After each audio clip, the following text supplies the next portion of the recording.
Assalamualaikum warahmatullahi wabarakatuh.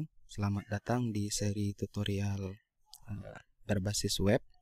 Kali ini kita akan membahas sedikit tentang OJS, Open Journal System. Mungkin yang salah satu platform yang paling banyak digunakan untuk pengelolaan jurnal online. Seri ini merupakan seri pertama dari tutoraktif.id. Anda nanti bisa mengunjungi websitenya dan belajar dan juga sharing di web yang saya miliki. Saya memberi judul kelas ini Taste of New OJS, yaitu sebenarnya untuk merasakan seperti apa sih sebenarnya OJS 3 itu dan apa bedanya dengan OJS sebelumnya. Bagi Anda yang belum pernah menggunakan OJS, sangat mudah sekali. OJS 3 ini lebih simpel daripada OJS sebelumnya. Sebelum kita membahas lebih jauh tentang OJS, ada baiknya saya memperkenalkan diri dulu. Nama saya Handoko. Saya merupakan dosen dan peneliti di Universitas Dharma Andalas. Selain itu, saya juga bekerja sebagai instruktur bahasa Inggris di Pusat Bahasa Universitas Andalas. Untuk dunia multimedia sendiri, saya dipercaya sebagai web admin dan juga staf multimedia di Lembaga Pengembangan Teknologi Informasi Universitas Andalas, ya, atau ICT-nya kira-kira seperti itu. Selain bertanggung jawab terhadap web admin, saya juga memberikan trainer dan pelatihan-pelatihan kepada baik dosen, mahasiswa ataupun umum mengenai penggunaan OJS, Mendeley, Moodle, Joomla, dan beberapa CMS lainnya.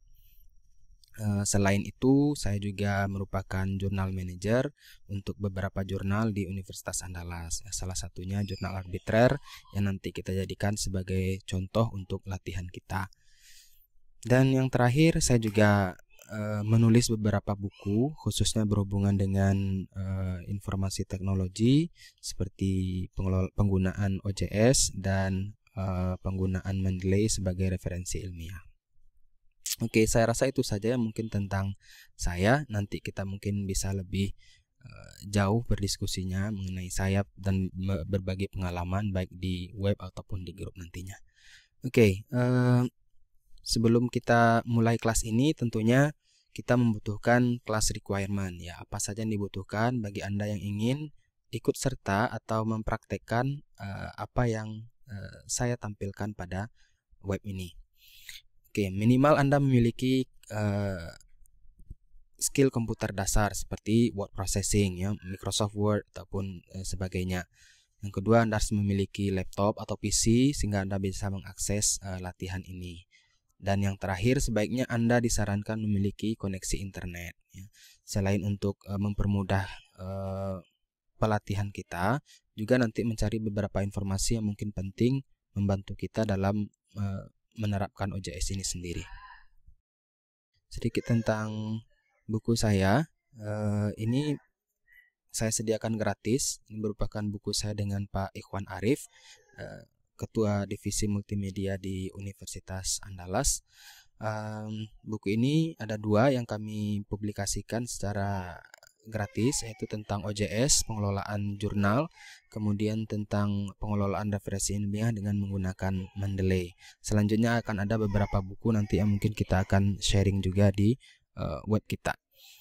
Kita mulai saja tentang OJS ini sendiri.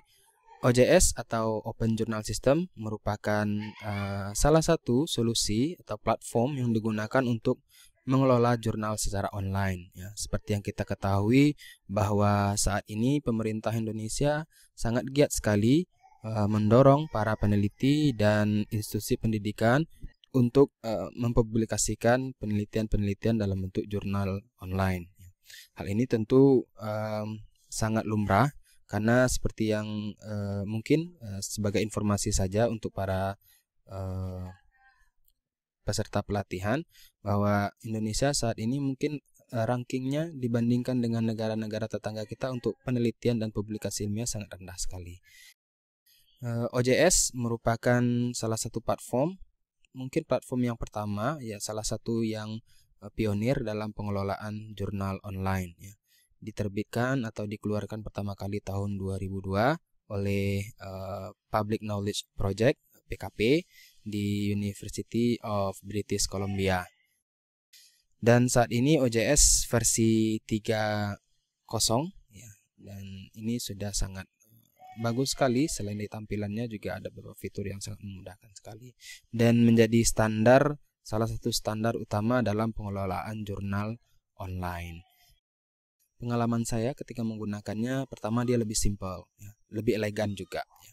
Simple dalam artian bahwa kalau di OJS 2 dulu memang banyak proses yang harus kita lewati. Mulai dari proses instalasi, kemudian proses setting dan sebagainya, dan itu terkadang sangat rumit untuk pemula. Dan untungnya di OJS 3 ini proses itu disederhanakan. Kemudian sangat elegan sekali, tampilannya juga sangat responsif. Kemudian secara secara sistem sangat ringan dan cepat. Dan yang paling penting sangat mudah untuk digunakan, bahkan untuk pengguna baru. Ya. OJS 2 tampilannya memang agak statik, belum responsif. Tampilannya seperti web yang agak kaku, jadi memang dikhususkan untuk desktop. Kalau seandainya teman-teman membuka di HP atau di mobile, nanti tampilnya tidak akan menyesuaikan karena dia statik. Sedangkan untuk OJS 3 sendiri sangat responsif. Dia akan menyesuaikan dengan device yang digunakan. Kalau seandainya menggunakan desktop, maka tampilnya akan lebar seperti yang tampil di layar seperti ini. Sementara untuk jika menggunakan mobile, maka dia pun akan menyesuaikan dengan resolusi mobile phone kita. Oke, tentu kita harus tahu juga beberapa fitur-fitur yang baru dari OJS 3 itu sendiri. Pertama, dia memiliki editorial discussion, ya. Ada sesi untuk diskusi antara editorial, baik melibatkan semua yang terlibat, misalnya diskusi itu melibatkan reviewer, penulis, kemudian juga proofreader dan sebagainya. Berikutnya flexible workflow, ya. Artinya Anda kalau dulu di OJS 2 memang tahapan itu harus Anda ikuti satu persatu. Karena minimal di OJS itu ada 4 tahapannya dan tahapan itu harus dilewati satu persatu. Sedangkan untuk OJS 3 karena dia sudah flexible workflow, jadi Anda bisa melewatkan beberapa tahapan yang mungkin yang Anda anggap tidak penting bagi penerbitan Anda. Kemudian flexible roles. Nah, dalam artian Anda bisa memberikan peran, menentukan peran dari masing-masing user. Misalnya kalau jurnal manager, maka jurnal manager itu bisa melakukan apa saja, ya, misalnya submission kah, kemudian review atau sebagainya. Di OJS sendiri, OJS sebelumnya, OJS 2, peran ini tidak bisa di customize. Anda tidak bisa mengatur peran itu sendiri.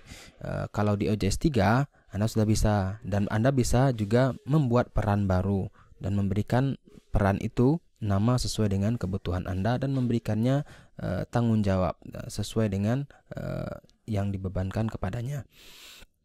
Selain flexible roles, juga ada flexible task access. Ini juga sangat membantu sekali bagi pengelola jurnal, khususnya yang baru migrasi dari jurnal cetak ke jurnal elektronik.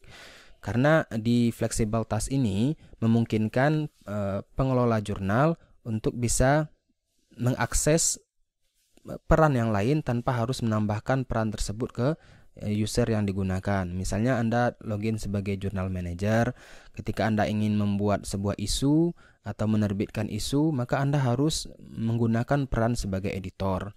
Di OJS 2, Anda perlu menambahkan peran Anda dan mengganti peran Anda ketika ingin melakukan tugas yang berbeda dari yang disetting oleh OJS itu sendiri. Misalnya kalau di jurnal manager, ketika jurnal manager ingin menerbitkan sebuah artikel, maka dia harus berpindah peran ke editor. Sedangkan untuk OJS 3 ini lebih fleksibel. Jadi kalau Anda jurnal manager, maka Anda bisa melakukan tugas-tugas yang perannya di bawah Anda, misalnya editor ataupun author.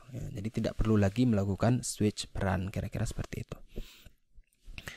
Kemudian juga memungkinkan untuk submission files. Nah, ini juga sangat membantu sekali dalam pengelolaan jurnal. Karena kalau di OJS 2 dulu hanya supplementary saja. Kita hanya bisa menambahkan satu file, supplementary file. Sedangkan untuk submission file di sini di OJS 3 sangat membantu bagi kita ingin menambahkan file-file yang mendukung dari submission artikel. Misalnya lampiran, kemudian data, kemudian juga gambar, dan mungkin juga beberapa form yang harus diisi oleh penulis, misalnya manuskrip agreement dan sebagainya. Ya, jadi ini sangat membantu sekali. Jadi tidak perlu lagi mengirimnya melalui email, cukup melalui OJS. Kemudian juga memiliki tampilan yang sangat menarik sekali. Tampilannya sudah responsif dengan menggunakan Bootstrap theming. Dan yang terakhir, simple registration. Ya, jadi proses registrasinya lebih mudah dan juga lebih bisa di-customize sendiri sesuai dengan kebutuhan informasi yang ingin ditambahkan oleh editor. Saya rasa itu saja peran yang bisa dijelaskan untuk fitur-fitur baru dari OJS 3. Nanti selanjutnya kita akan melihat lebih jauh, lebih detail mengenai fitur-fitur ini ketika prakteknya. Sampai jumpa di tutorial berikutnya.